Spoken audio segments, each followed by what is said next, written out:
Just 3.5 months after the country passed 600,000 deaths from COVID-19, the death toll reaching a grim new milestone. The Delta variant fueling a surge in cases over the summer, mainly among the unvaccinated. Here's ABC's Zoreen Shah with the details. The United States reaching its latest heartbreaking milestone on Friday, surpassing 700,000 lives lost to COVID-19. Throughout the summer, the rising death toll has been driven by the Delta variant, mainly among the unvaccinated. Still, nearly 70 million Americans have yet to receive the vaccine. Vaccination is our best defense against COVID-19. We have the scientific tools needed to put an end to this pandemic. Former college football player Justin Moon delayed getting the vaccine and nearly lost his life to the virus just days before he was scheduled to get his first shot. I was very unsure, so I stood still, and I was wrong. I actually died for 4 minutes, and they paddled me and brought me back. Justice Sonia Sotomayor, overseeing the Second Circuit, denied a request from a group of New York City public school teachers to block the city's vaccine mandate, which went into effect Friday. Anyone unvaccinated facing suspension without pay. I am certainly 1,000% willing to lose my career over this. On Friday, California's governor announcing the state will be the first to require COVID-19 vaccines for students and teachers. The requirement will be phased in after full FDA approval is granted for each age group. We want to end this pandemic.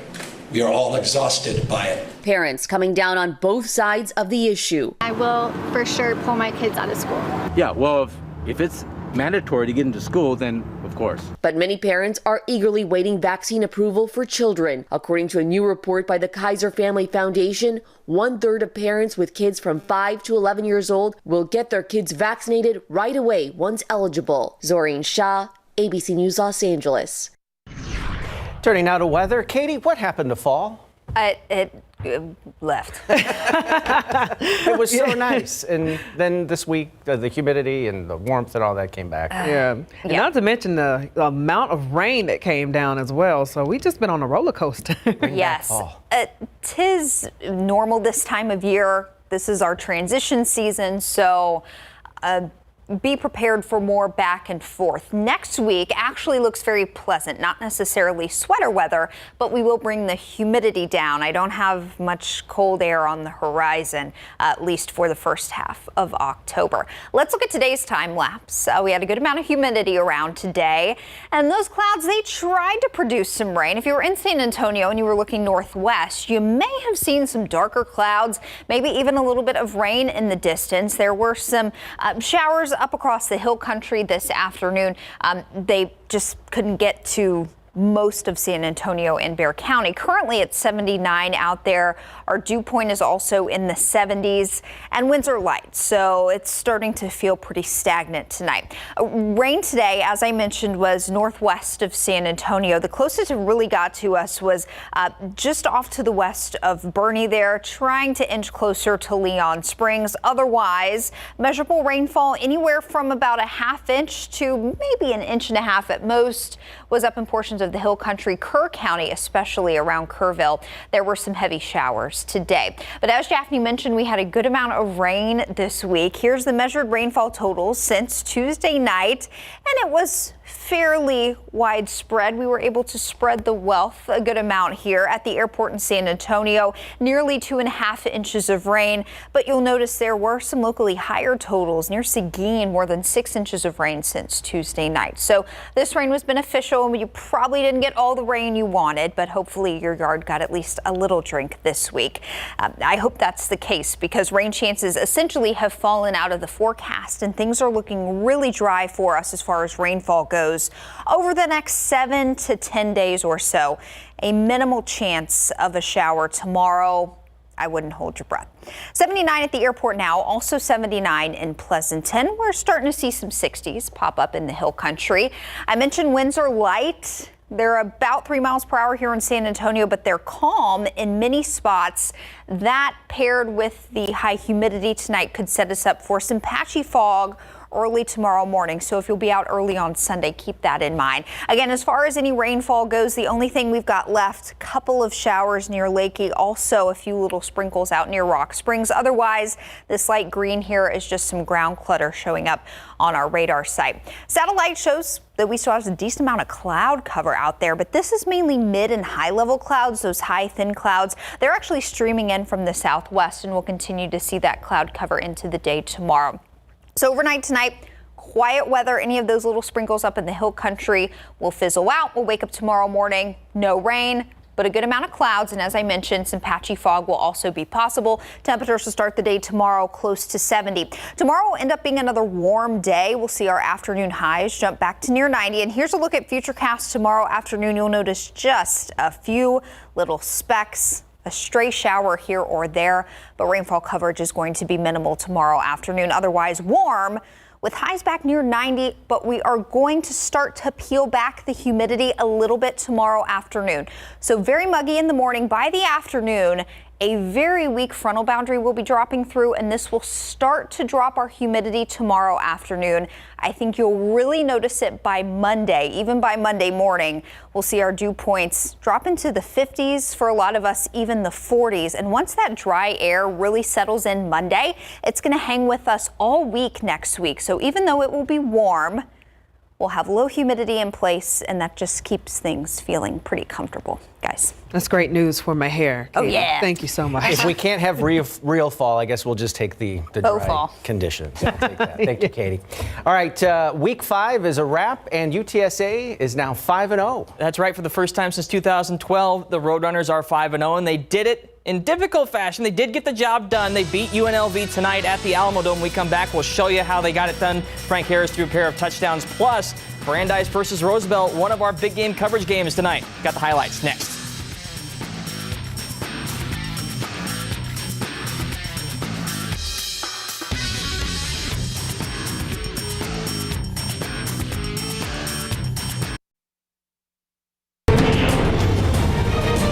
Rashad Wisdom and the UTSA Roadrunners are back at Home Sweet Dome tonight, looking to improve to 5-0 for the first time since 2012 against winless UNLV. And the home team gets on the board first. Quarterback Frank Harris with a laser to Joshua Cephas in stride for the 9-yard touchdown, 7-0 UTSA.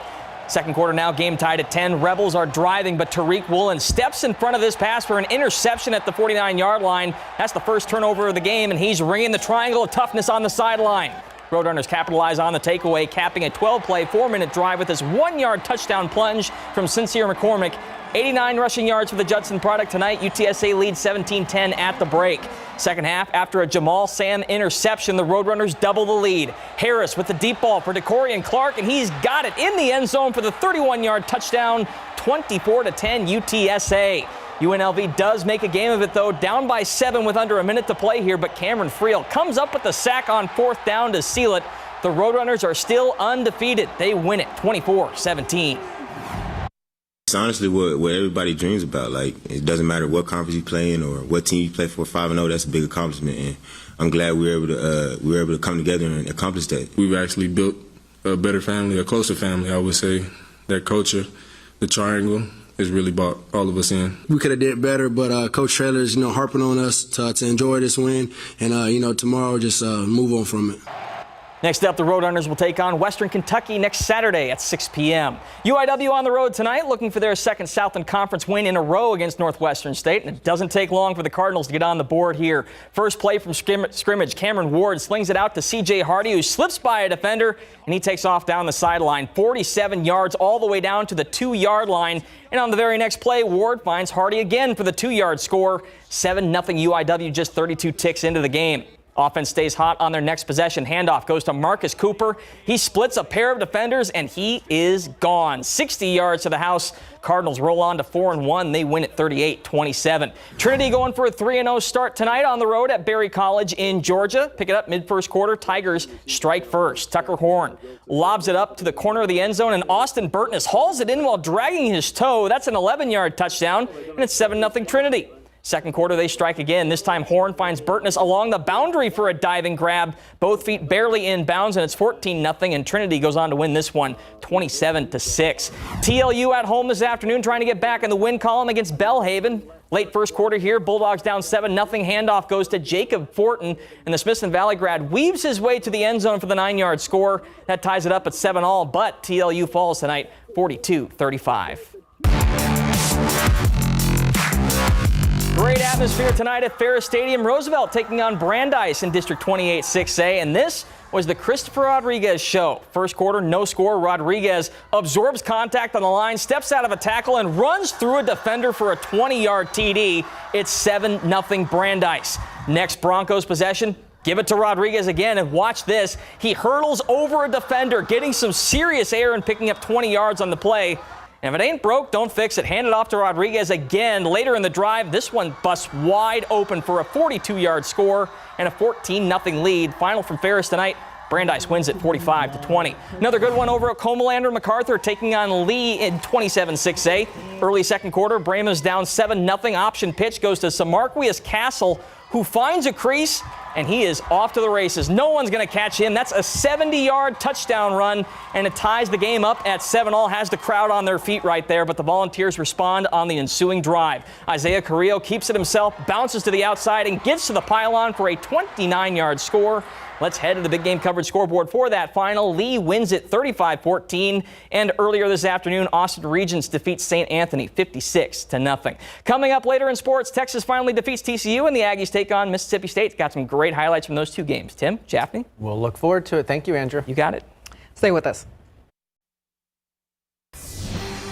Welcome back. In a letter to House Democrats, Speaker Nancy Pelosi set an October 31st deadline to pass the stalled bipartisan infrastructure bill. That's when current highway legislation is set to expire. Here's ABC's Mary Alice Parks with the details on the latest showdown on Capitol Hill. President Biden sounding confident he can get both an infrastructure and reconciliation budget bill across the finish line. I believe I can get this done. I believe when the American people are aware what's in it, we can get it done. Moderate House Democrats were pushing for an immediate vote on the bipartisan $1 trillion infrastructure deal that's already passed the Senate and would revamp the nation's roads, bridges, and airports. But progressives have wanted to hold off on a vote until there's also an agreement around a sweeping reconciliation budget bill to create new social programs and fight climate change. Are we going to deliver universal pre-K to this country or not?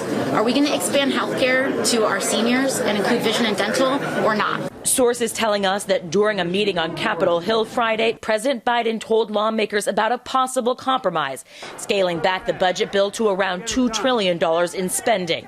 That $2 trillion to cover budget proposals that include free community college, paid medical leave, and more. We could bring the moderates and progressives together very easy if we had 2 more votes. 2. The head of the Progressive Caucus seemingly encouraged that the president was willing to wait and push both bills together. It was really clear that we need to get both bills done, and that's what we're going to do. We're going to get both bills done. Even if progressive and moderate Democrats agree on a top-line number in their budget bill, there are still a lot of details to figure out in these sweeping proposals. We know, for example, there is still a lot of disagreement among Democrats with those climate and renewable energy provisions in their budget bill. Mary Alice Parks, ABC News, Capitol Hill. Making news around Texas tonight, a plane crash causing havoc on a Texas highway today, and it was all caught on camera. Take a look. This video from the Chambers County Sheriff's Office shows the yellow plane there taking off, and then afterwards it slams right into the ground there. This all happened on Highway 124 in Winnie. Prior to the accident, the plane was afloat in the 2021 Rice Festival Parade. Authorities say the aircraft was supposed to be returned to the airport by tow, but someone thought it might be quicker and easier to just fly it back instead. There were no reports of any injuries. The cause of the crash is yet to be confirmed, but the sheriff's department says weather could have been a factor. An Austin man has been arrested and charged for the arson at the Travis County Democratic Party building. The suspect is 30-year-old Ryan Fairclough. He's charged with second-degree felony arson and a weapon charge for a Molotov cocktail. An official says Fairclough confessed to the crime, saying that he wasn't happy with the current political climate and blamed the office and who they represent. The fire happened on September 29th. No staff was in the building and there was minimal damage.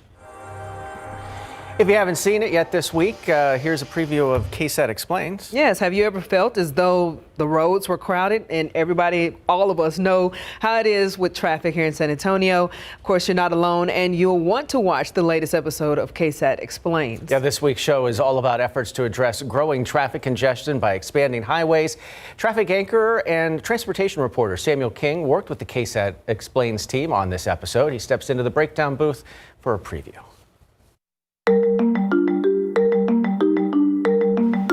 So I hear a lot from people about traffic congestion, construction, when construction's going to be done. So I'm very glad that the KSAT Explains team decided to tackle this issue. Of course, we focused on two big projects, one already underway.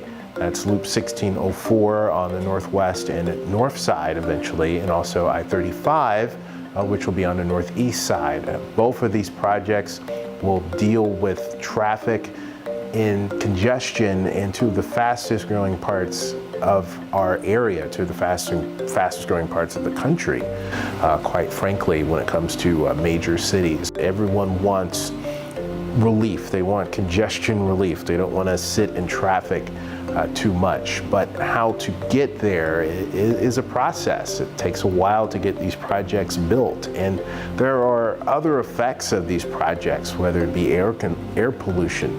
We dive into that part of it, as well as water quality. Specifically, the 1604 project goes over the recharge zone of the Edwards Aquifer, and what are the implications of that, and also what are some other sort of solutions. You know, in Texas, we love our cars, we love our vehicles, and I do also hear a lot from people who want to see better transit options. They want to see buses, they want to see trains. TxDOT's sort of caught in the middle of these demands. The state doesn't handle transit in Texas like it does in some other states.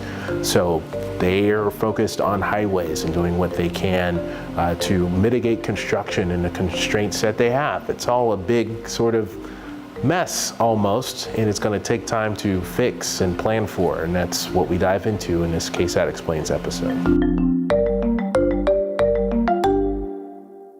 Again, KSAT Explains What's Driving Highways is available to stream on demand right now on ksat.com/explains or on your KSAT TV app and just about anywhere you stream. Coming up, generators were a hot commodity across the state earlier this year. We'll take a look at more affordable options before you spend your money on one. Next on the Nightbeat. Keeping the lights on when the power goes out, it happens, sometimes a lot for some folks, but when you're left in the dark without power for the heat, the AC, or the refrigerator, you need something. Maybe you've been thinking about buying a generator. A whole house model can be pretty pricey. So 12 on your side's Marilyn Moritz looks at another option to power just the essentials. Whether it's a thunderstorm or a deep freeze like the one we shivered through last winter, it's a challenge when the power goes out for hours or days. We have it plugged in here. The cord's long enough. We just wheel the generator itself to outside. So Kelly Stoll's family got a portable generator to power the essentials. The refrigerators, the TV, the coffee maker. But they didn't want to run a lot of cords through open doors. Installing a transfer switch allowed them to safely power much of their home. A transfer switch is like a mini circuit breaker panel that lets you draw electricity from the generator instead of the power company. An electrician can easily install it, and you pick what circuits you want to run through it. On its own, a generator powers things that use a standard plug, but the transfer switch can power anything that's hardwired into the circuit, like the dryer or range. The generator does need to be at least 5,000 watts to easily connect to a transfer switch and handle the load of several appliances. You want to make sure to get a generator that's large enough to power all your essentials, but still the smallest model you can get away with, because you'll save a lot on gas. He says plan to spend between $200 and $400 for an electrician to install the switch, plus $300 or more for parts. But installing an interlock device can save you money on parts. And remember to protect from carbon monoxide poisoning. Never run a generator in an enclosed space. It should be at least 20 feet from the house. Marilyn Moritz, KSAT 12 News. We'll take another peek outside with live cam tonight. Looks nice out there, but it's humid. We've got some high clouds overhead as well, and by early tomorrow morning, some low clouds will build in. And I also think we could start off tomorrow with patchy fog in spots. As of right now, visibility is just fine, but overnight, as temperatures fall down a little bit more, I expect some patchy fog to develop, more likely southeast of San Antonio, closer to the coast where dew points will be just a little bit higher. Nonetheless, keep in mind all the way up to the I-35 corridor, a little patchy fog possible early on Sunday. Humidity starts to fall late tomorrow. You'll really notice it by Monday. We'll talk more about that and get you a tropics update coming up in just a few minutes. Taking a look at weather, of course, we've been talking about the roller coaster of emotions we're feeling. We want that fall to come quick, but Kaylee, it's been hot, man. It has been warm. Tomorrow will be another warm day, but at least next week we'll trim the humidity back just a little bit. We're all thinking cold fronts and pumpkin spice. It's everywhere. So I'm not just a fan. There's a lot of fans of pumpkin spice out there. But what's interesting about this time of year, it's still hurricane season, and it's going to be hurricane season until the end of November. This is a long haul. What's interesting about this view of satellite, if you look over to Texas and San Antonio, that's actually showing the high cloud cover that's streaming in tonight. Otherwise, it is quiet in the Gulf of Mexico, but there are two tropical systems churning out in the Atlantic. Hurricane Sam, this has been moving through the open waters of the Atlantic Ocean for the past several days. Peak intensity Category 4 hurricane. It's currently a Category 3 hurricane, and it will continue to curve northeast and away from the coast of the United States. There's also a new tropical storm, and it looks like this has been downgraded. It's no longer a tropical storm, but this is what's left of Victor. It's also expected to stay over the open Atlantic. So while this past week we were kind of focusing on our local rain chances, we ran through several more names on our list of tropical cyclone names for the year, and we're left with just one, and that is Wanda. After Wanda, we will not go to the Greek alphabet this year. We're going to go to another list of names. So we're not going to do the Greek alphabet. Again, the World Meteorological Organization decided that was kind of a little confusing since not everyone is very familiar with the Greek alphabet. So just a little tropics update for you. Meanwhile, yes, it is October. Just a quick look at our October climatology here in San Antonio. On average, we get almost 4 inches of rain in the month of October. Of course, that's not every single October. That's the average over the past 20 years or so. Highs, average is right around 82, and our lows, the average is down near 60. So unfortunately, this first stretch of October, we're not going to be able to rack up a lot of rain. Forecast is very dry for the next 7 to 10 days, but that does bode well for the car wash forecast. It wasn't such a great outlook for the car wash this past week. So if you want to kind of get any dirt or grime you have on your car after this week's rain, you've really got the green light. The past few days, yeah, we have a chance of a stray shower tomorrow, but the overwhelming majority of us won't see any rain on Sunday. Here's what's going on in the mid and upper levels of the atmosphere. This is a little piece of rain-making energy. It was actually off to our west Thursday into Friday, and that's what brought in the heavier rain early in the day on Friday. It's all the way to the northeast here, and it's taking all the good rain-making energy with it. That's why we couldn't get much going today, and that's why our rain chances essentially fall off the board tomorrow. Over the next few days, that will continue to move away. As we get into Monday and Tuesday, another little piece of some rain-making energy will drop in from the north, but it is going to be just far enough to our east that it won't bring us any rain. But what it will do is it will push in some drier air out of the central plains and from the west. So this will help to lower our dew points. Look, by Tuesday at lunchtime, our dew points are in the 50s, feeling pleasant, and they're going to stay on the lower side all the way through Wednesday, Thursday, essentially all the way through the start of next weekend. It's not going to be the driest air we've ever had, but it will make things feel a lot more comfortable for the entirety of next week. So we do have that to look forward to. 73 now in Hondo, 75 in Beeville with higher humidity. Some patchy fog possible early tomorrow. Low chance of a stray shower here or there. Otherwise warm, highs back near 90. You may notice, though, by the afternoon that humidity peeling back just a bit. You'll really notice some drier air in place by Monday, and that'll set us up for a really nice week next week, guys. Looking forward to that change-up, Katie. Thank you. All right, Andrew, college football fans up in Austin, happy tonight. Those in College Station, not so much. That's a good way of putting it. Texas won today. They beat TCU, but they did it on the back of Bijan Robinson, as a lot of people expected. When the game on the line, they just couldn't stop Bijan. When we come back, we'll show you how the Horns got it done against the Horned Frogs. Plus, Aggies fall against Mississippi State. Got those highlights, too, next.